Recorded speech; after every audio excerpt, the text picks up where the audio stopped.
Hi everyone, this is .USDT. We're going to take a look at this at the moment because it looks like we may have a double bottom in play with potentially some nice breakout confluence, but let's jump in.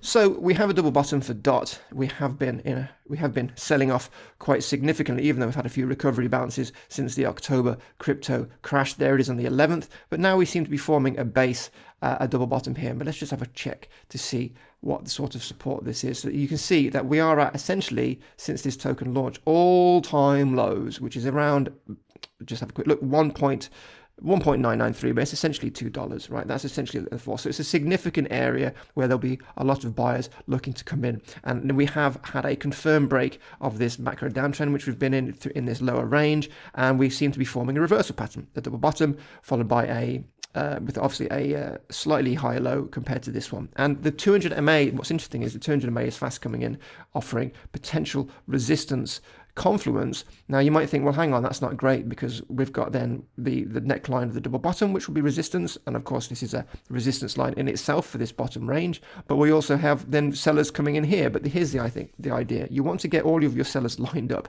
so the bulls can take them out in one go. So if we do see in the next few days a move down, DOT stays in this range, and the moving average is going to come back down nice and flush, and then we can have a nice break together, so we can take out the 200 MA sellers and the neckline sellers, and then come in, and there'll be a lot of buyers looking to come in then on potentially the retest, which is of course this play here, looking to take profits maybe around what looks to be around $3.5. So that's the most obvious, that's the best play at the moment for DOT.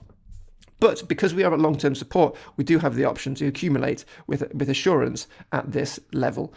So if you are looking to front run potentially the breakout of this double bottom, coming in maybe again pretty flush with around $2 is also an option as well. And then you can just front run any potential breakout play from here. And if the market does start turning a little bit bearish, you know that you're still going to have a lot of buying support here. And even if the price action does dip into negative price discovery, there's still going to be a lot of buyers trying to scoop that up, thinking maybe it's a bear trap of some kind. So these sort of support plays where you've got reversal patterns on, they're quite manageable because you have a lot of different options available to you. If you're a more cautious trader and you want bullish confirmation, then you wait for a neckline break and you look to come in on the retest like that. Super duper, that's fantastic. Or if you want to front run playing at the best possible lowest average price and also mitigating any potential downside risk, then you can look to come in flush at support at around $2, which is this play to front run any potential breakout. And if the breakout doesn't happen, at least you're in a very manageable area right at the bottom of the all the price action essentially, which gives you just lots of different options if it goes a different way. But two potential plays, neckline break or a support buy for DOT.